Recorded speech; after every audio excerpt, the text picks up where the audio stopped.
കല്ലൂസ് കോസി കിച്ചണിലേക്ക് എല്ലാവർക്കും സ്വാഗതം. ഇന്ന് നമുക്ക് ഈന്തപ്പഴം ഡേറ്റ്സ് കൊണ്ട് ഒരു അച്ചാർ ഉണ്ടാക്കിയാലോ? ടേസ്റ്റി ആയിട്ട് നമുക്കത് ആവശ്യമായ സാധനങ്ങൾ നോക്കാം. ഈന്തപ്പഴം ഡേറ്റ്സ് ചെറുതായി അരിഞ്ഞത്, കുരു കളഞ്ഞിട്ട് അരിഞ്ഞതാണേ. ഇഞ്ചി അരിഞ്ഞത്, വെളുത്തുള്ളി അരിഞ്ഞത്, പച്ചമുളക് അരിഞ്ഞത്, ഇതാ ഒരു നെല്ലിക്ക വലുപ്പത്തില് പുളി വെള്ളത്തിലിട്ടിട്ട് വെക്കാം.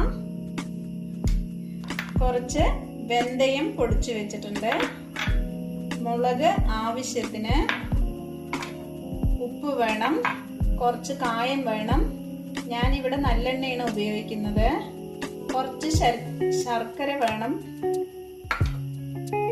ഇതാ കടുക്. നമുക്ക് തുടങ്ങിയാലോ?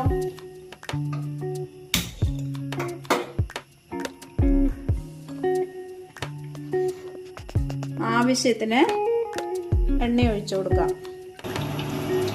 കടുകും വെന്തയും ഇട്ടിട്ട് നമുക്ക് പൊട്ടിച്ചെടുക്കാം. ഇഞ്ചി ഇട്ട് കൊടുക്കാം, വെളുത്തുള്ളി, പച്ചമുളക്. ഇത് നന്നായി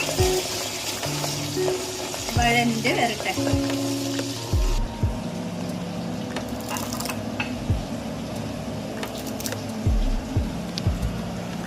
കറിവേപ്പില ഇട്ട് കൊടുക്കാം.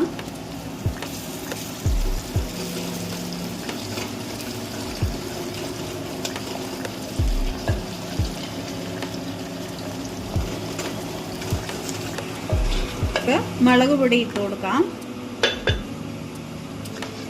മുളക് പൊടി ഇട്ട് ഒരു സെക്കൻഡ് കഴിഞ്ഞതും പുളിവെള്ളം ഒഴിച്ചു കൊടുക്കാം.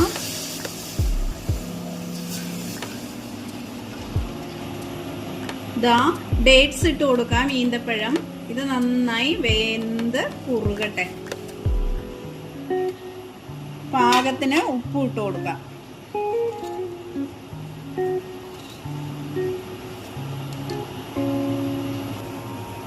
കുറച്ച് കായപ്പൊടി ഇട്ട് കൊടുക്കാം. ഒരു ശർക്കര ഉരുക്കിയെടുത്താണ് കല്ലുണ്ടാവും പറഞ്ഞിട്ട്. അപ്പൊ ഇതും കൂടെ ഒഴിച്ച് നന്നായിട്ട് കുറുകി വരട്ടെ.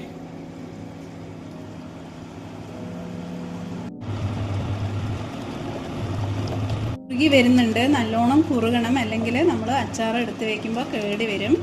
കുറച്ച് വിനാഗിരിയും കൂടെ ഒഴിക്കണം.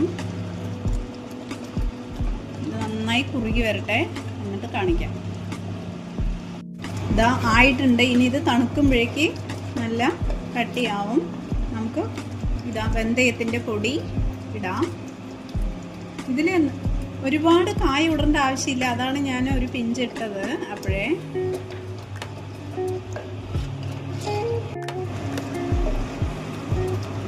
ആയിട്ടുണ്ട്. നമുക്കിത് ഓഫ് ചെയ്യാം. ഇങ്ങനത്തെ ചട്ടിയിൽ ഉണ്ടാക്കുകയാണെങ്കിൽ നമുക്ക് വെളിയിലേക്കൊന്നും തെറിക്കില്ല, നമ്മുടെ കയ്യിലോ കാലിലൊന്നും ആവില്ല. പരന്ന ചട്ടിയിലാവുമ്പോൾ ഇത് നന്നായിട്ട് തിളച്ച് വരുമ്പോൾ അത് തെറിക്കും. നമുക്കിത് സെർവ് ചെയ്യാം.